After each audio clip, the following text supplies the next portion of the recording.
Қызылорда облысы Шиелі ауданында қазіргі таңда мынау қоғамдық жұмыс жөнінде бір мәселе сұрағым келіп отыр. Мынау Қызылорда облыстық мансап басқармасынан.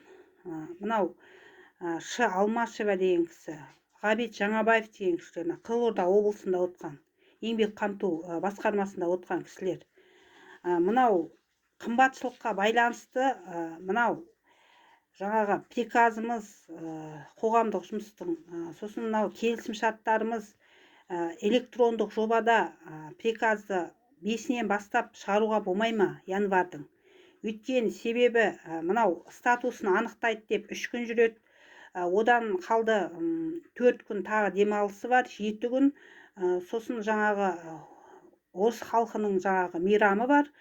Соменен общы бас аяғы 13-15-не барайын деп тұр. Мынау келісім шарт приказымыз қоғамдық жұмысқа. Енді ол мынау приказды соны Қызылордадан прямой 5-нен бастап электронны жіберуге болмай ма, компьютер арқылы? Ол қаражат отырады дейді, бір апта жүреді, жаңағы неше адам жұмыс істейді, тізімін аламыз деп бір апта жүреді.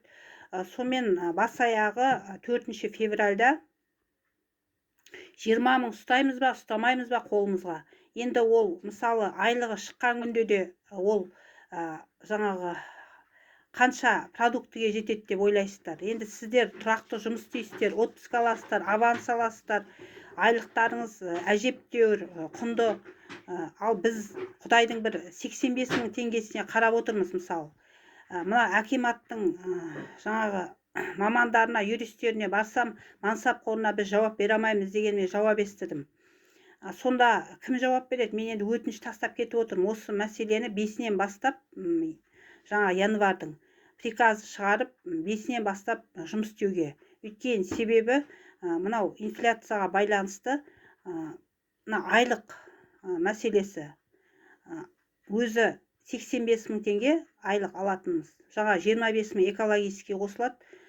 Сонда 100 қолымызға 70 тие ма, 60 тие ма, тимей ма, Құдай білсін. Енді айтайын дегенім, мына Жаңабаев, Алмаш деген кісілер, мынау мансап жаңағы орталығында отқан кісілер сіздерге айтатын. Телефондарыңызды неге алмайсыздар? Звондап жатырмын. Ол бірінші мәселе. Екінші мәселе, мынау келісімшарт приказ дегендерде сіздердің шаруаларыңызда жоқ па? Мынау халық жұмыссыз, мына айлығын аз алады ғой, күні азайып қалады ғой деген сияқты. Ой жоқ па сіздерде? Осыған көмек берейік, былай жоғарыға қағаз берейік деген сияқты республикаға. Мынау ел президентінің назарына мынау қоғамдық жұмыс деген бар. Сол қоғамдық жұмыста мынау келісім шарты 15-не дейін жаңағы шықпайды приказы. Мынау қаражат аударылу керек дейді, статусын анықтау керек дейді. Өзіміз біз отпуск алмаймыз, аванс алмаймыз. Осы мәселеге парламент үйінің назарына да ұсынамын. Заңға өзгерістер енгізуді сұраймын. Өйткені себебі қағазбастылықтан арылыңдар деген мынау өзі ел президентіміздің тапсырмасы бар. Қазір мынау жолдаманы аламыз, одан райсовезге барамыз, райсовезден қағазды алып поштаға барамыз, поштадан райсовезден мансап, міне осылай қылып сандалып жүрміз қазір.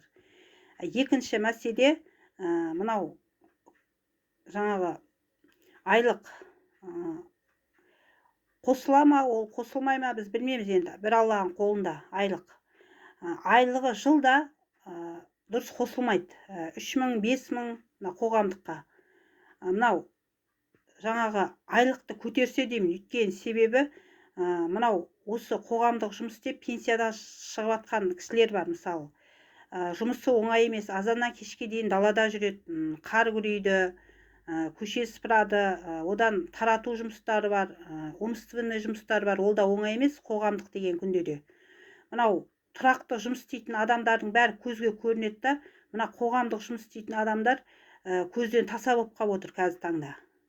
Енді оның ішінде де сот шешімі шығарған әртүрлі жағдайда жаңағы тағдыр тәлкегіне түсіп, мүмкіндігі шектеулі жандар жүр мысалы оның ішінде де. Мынау осы мәселеге көңіл беріліп, қоғамдық жұмыстың айлығын көтеріп, тұрақты жұмыс жаңағы приказымен теңестірсе деймін. Мынау ел президенті Қасым-Жомарт Тоқаев деген кісінің назарына.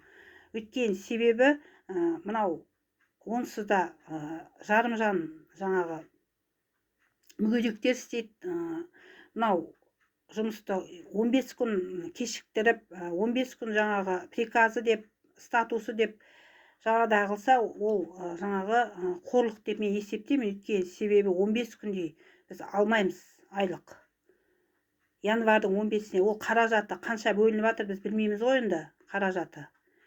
Осыған мән берсе деймін, қаражат енді 1 жылға бөлінеді ғой, бірақ енді мына 15 күннің айлығы 15 күн бойы қаражат отыру керек, 3 күн статусын анықтаймыз, 4 күн мейрам болады деп, сонымен 15 күнді болдырады. Осы мәселеге мына көңіл бөліп, көмек берсе деймін. Мына парламент үйінің назарына, ел президенті Қасым-Жомарт Тоқаевтың назарына ұсынамын. Мына мүмкіндігі шектеулі жаннан. 2-ші топтағы инвалидпін. Мына көмек беруіңізді сұраймын. Мына қоғамдық жұмыс істейтін кісілерге. Өйткені себебі аванс алмайды, отпуск алмайды, ешқандай қосымша ештеңке алмайды. Мына пенсияға да шығып жатқан жайы бар. Өйткені енді мына стажы барлар шамалы көп деп алады, стаж жоқ, тек қоғамдық жұмыс істейтіндер көп болса бір 50-60 мың алады пенсия.